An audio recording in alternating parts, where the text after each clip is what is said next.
everybody, it's Susan from Susan Barnes Editing. For those of you that are new, welcome. I am a freelance fiction editor who specializes in science fiction, fantasy, and romance, and today we're going to be talking about the top 10 rules on how to create great dialogue. Dialogue is something that authors, readers, editors alike are always talking about, because it is a vital component to your story. It can show so much about your character, the plot, the scene. It really is a backbone to your entire novel.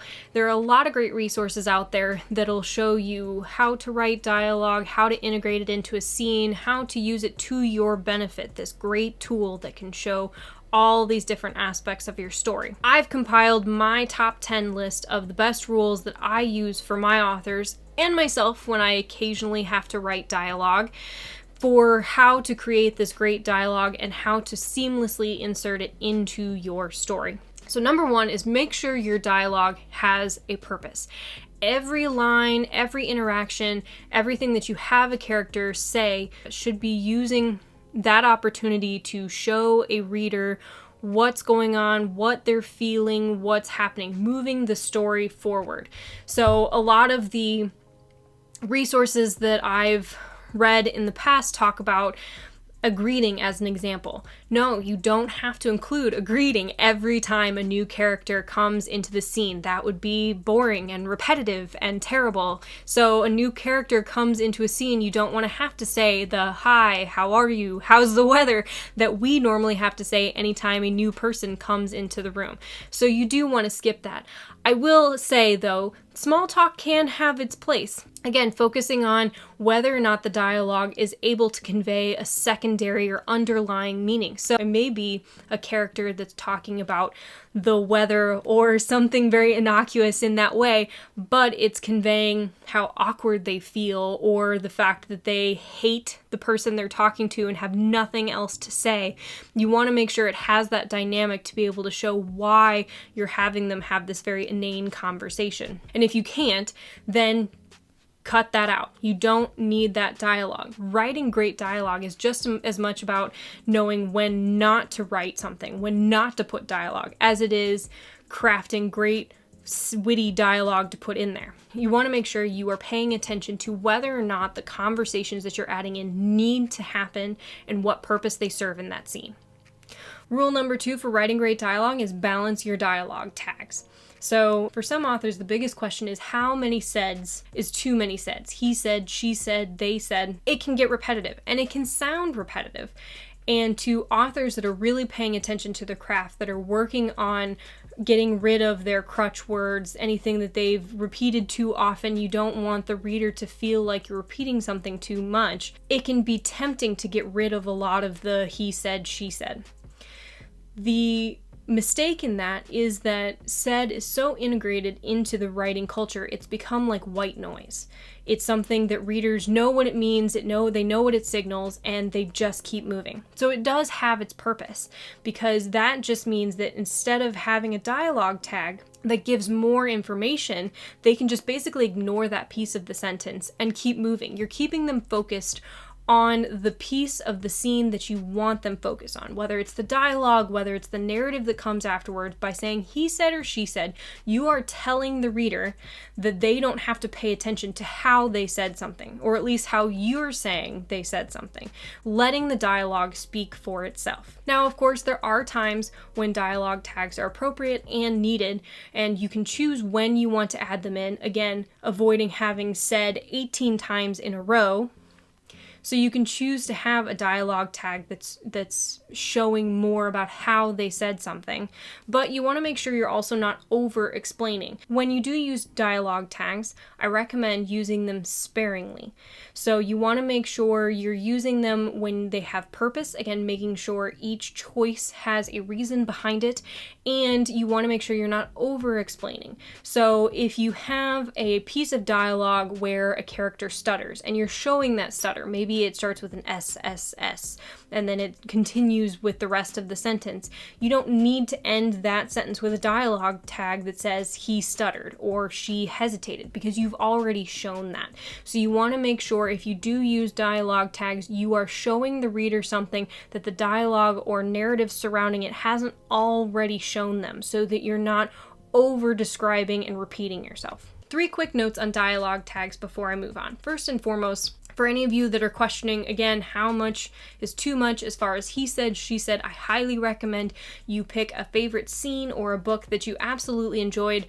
Make it a book that you've already read where you know it didn't trigger in your mind, wow, that's a lot of he said, she said, and go through and see how many times they had it in a scene, in a conversation. I'll bet you'll be surprised how often it happens and you didn't notice. Again, reaffirming the fact that the he said, she said, they said is white noise to a reader. You're getting them to focus on the main point. So take a look at that and see what you find. The second point I want to make is actions are not dialogue tags. This is a mistake that a lot of writers make that you want to make sure to avoid. So having a description, somebody smiling, grimacing, grinning, that is something that's describing the character, what they're doing, not how they're saying something. So you can have that, but it is going to be an action narrative surrounding the dialogue, not a dialogue tag. It's not how they said it, it's what they were doing while they said it. Finally, if you have a tag after a question, it needs to be some form of asked. So he asked, she inquired, something of that sort, because you want to avoid the disconnect of having a character ask a question and then say he said or she said, because it doesn't quite make sense. You know, how are you? He said. You can hear it. It doesn't quite mesh together. So you want to make sure you have that flowing with your novel, that you're sending the reader the right signals with your dialogue tags. Rule number 3, show, don't tell. Yes, there is show, don't tell, even in dialogue, which is especially ironic because obviously you're having your characters talk, telling the other characters information. But it really is important how you approach this and how you're showing your readers different things by how your characters are talking. So slang, phrases, language choices, it's really important because it can tell a lot about a character's personality, mood, background, anything of that sort. And it's going to be able to help you create unique characters to the point where your reader can tell them apart just by what they're saying or how they're saying it.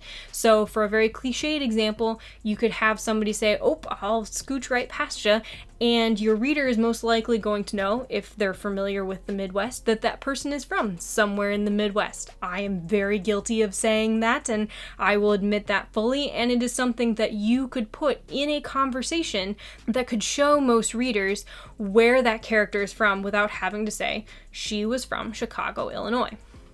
More subtle versions of that are if your character says soda or pop or Coke. You know, things like that, where it is a small word choice that does have bigger implications on their characterization. This is especially important in science fiction and fantasy because there are a lot of different ways to show things about a character. So if they are the ship's engineer, they're going to be able to use a lot more technical terms, and there's going to be a certain way of how they approach that that's going to show the reader what they do.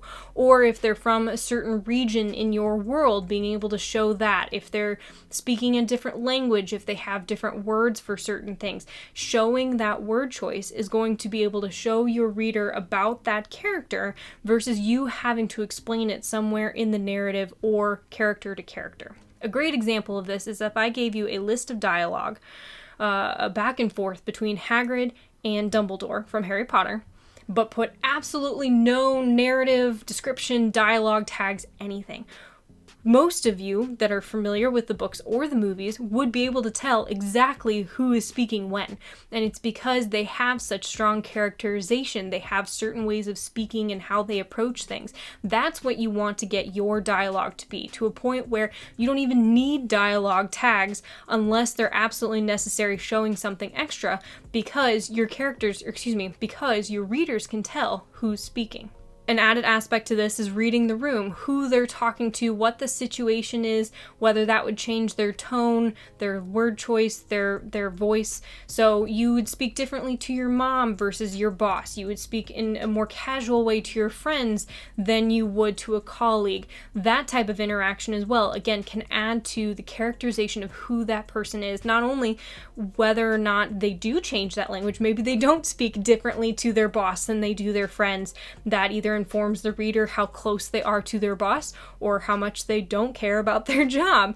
Things like that can really show that characterization. I also want to mention a couple of different ways that authors tend to fall into telling versus showing. An example of this is when authors tend to add in a character's name in dialogue. So, let me tell you about this, George. Let me tell you about this, Jane. Do you need that character's name in there, and does it feel natural?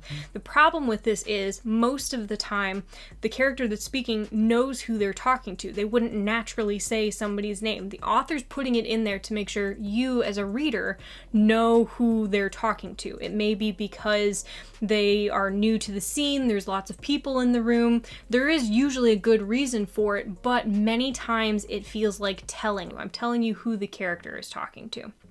You want to avoid that at all costs. Either there's a way to show who's receiving the information in the next line by what they say, or maybe in description or in narrative, some way to avoid that telling tone of here's who I'm talking to, because that is, again, telling versus showing. Another example of this is how characters many times explain to another character information that they might already know. So it's a great way, obviously, for your readers to learn if they don't have the information, but these two characters do, and it feels forced. It feels unnatural, and it is, because you wouldn't explain all of that. They already are aware of the situation or the rules or the magic or what have you. You want to make sure you're only saying what they would actually say in that conversation if everybody was in the know, if everybody already knew what was happening. In that case, then you need to find either a place in the narrative or maybe a different character have that conversation with so that you can bring the reader along with you in a more natural way, avoiding telling and showing that information. Rule number 4 is avoid long monologues. I feel like this pretty much speaks for itself, but I did want to mention it because it is a big rule. It can be very tempting to have a character go on and on if it's a big moment or if they're very upset or if something's happening. You want to make sure you're breaking it up so that the reader is getting narrative and action beats along with the conversation. You want to make sure if there are other people in the room, they're also adding to that dialogue. And you want to make sure you're just not info dumping. You're not giving the reader all the information that they need all at once. Not only would that feel false, but it's also going to be pretty overwhelming. So really avoid long monologues as much as possible. Rule number 5 is take a light hand to your accents. So this falls a little bit under, obviously, the show aspect we talked about just before and the language choice, but it's a bit different because instead of being a word choice, so instead of choosing to say flashlight versus torch or Coke versus pop, it's not what you're saying, it's how you're saying something. So you want to figure out what your readers are going to prefer, what your market is used to, and what that balance is going to be. You want it to be helpful. You want to clearly come across that this character has an accent or a speech impediment or something in some way, but you also don't want to be so focused on it that your reader is distracted. So a great example with this is obviously a lot of books that show whether a character has a Scottish or an Irish accent. So Jamie from Outlander. There are many times in that book when you do see a word abbreviated or elongated by how they would say something, showing how they're saying it differently in their accent, which is great. But you'll also notice there's a balance to it. It's not overwhelmingly so.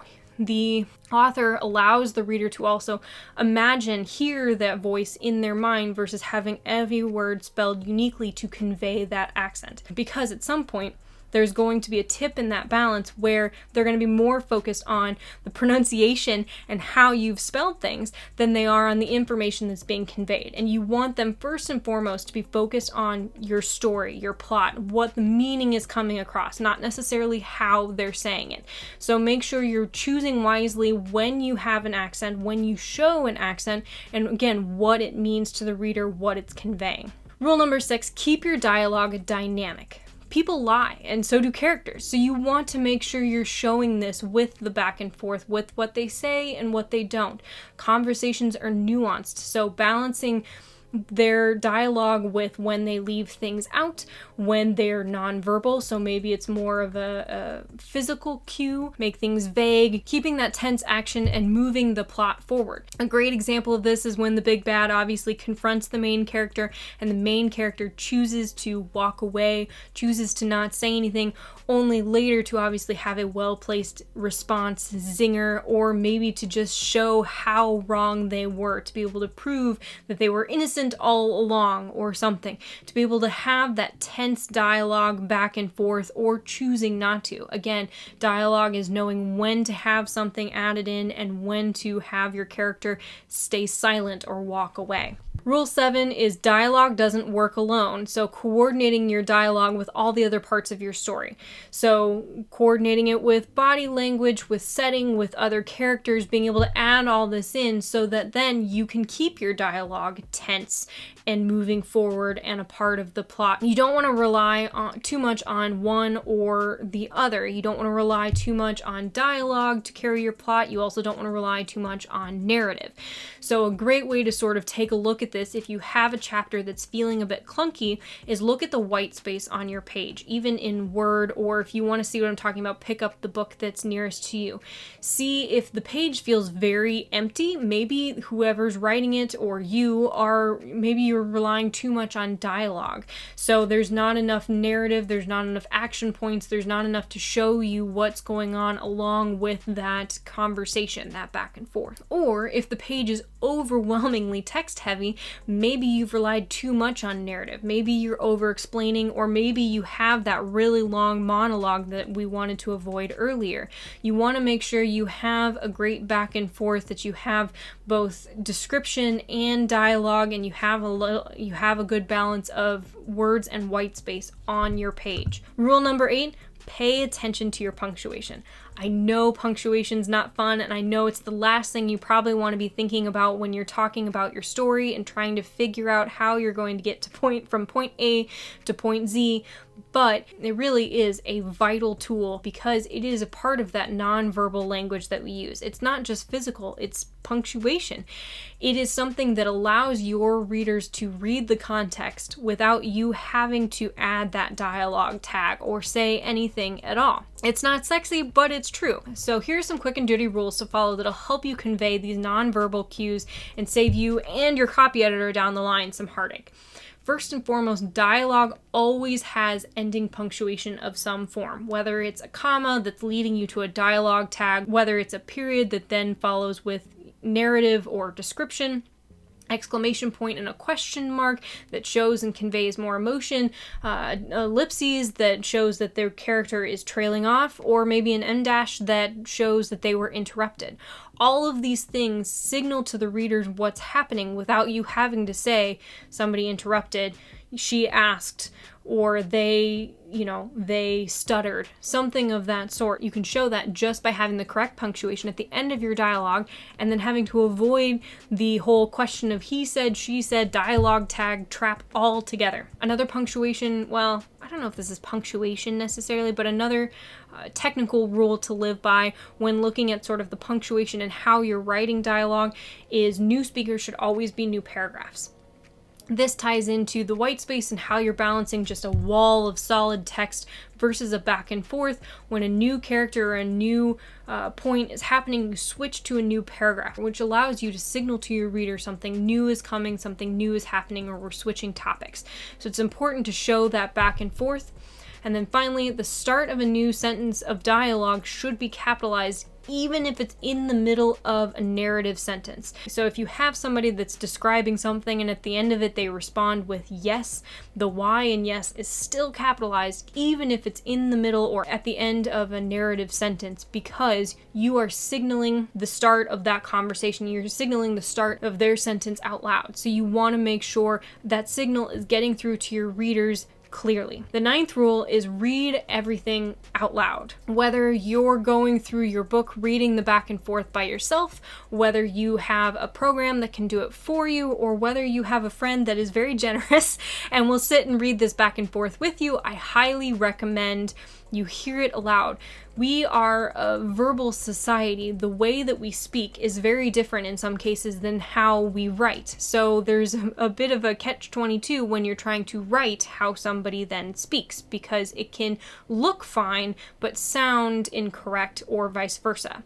So reading it aloud, hearing how it flows, seeing if it makes sense, especially if you can have someone else read it aloud or listen to you reading it aloud. Something as an author that may sound right to you may not sound right to somebody else, because you know how it's supposed to sound. You know what you intended your character to say or to mean. So again, that's why beta readers, editors, or even just somebody in your house to listen to you read your story or your dialogue out loud is extremely helpful and very important as you move through your writing journey and your publication process. The other thing I want to mention here is it doesn't necessarily need to sound real, it just needs to sound natural.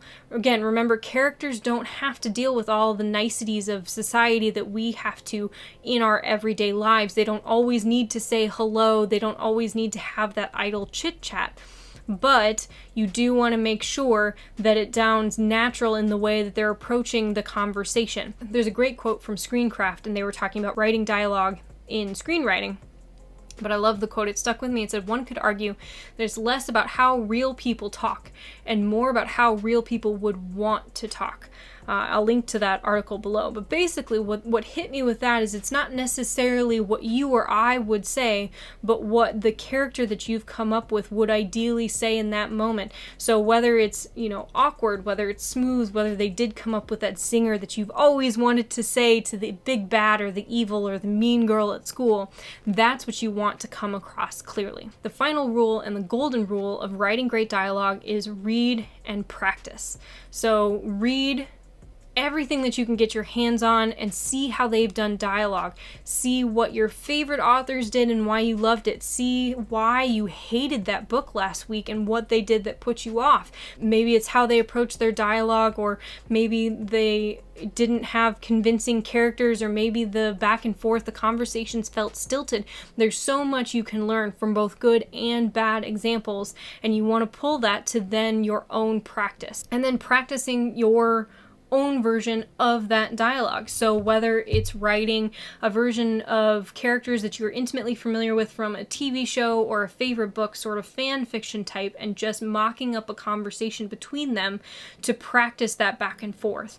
Or maybe it's taking characters from your own story and putting them in a coffee house, a pizzeria, a bar, and having them have that conversation. So you don't have necessarily the pressure of needing to figure out all the nuances and underlying conversations within your big overarching story, but you're able to practice that back and forth because you will get better with time. And those are my top 10 rules for how to create great dialogue. This is a list that I rely on as I edit. This is a list that I refer to as I talk to my authors, and it's something that I highly encourage that you work through and come back to as you go through the different stages of writing, publishing, and continuing to write the many books moving forward. If you have any questions, I would love to hear from you. You can reach out to me on social media. My information will be at the end of this video. If you liked the video today, don't forget to like, comment, and subscribe. Keep writing, my friends.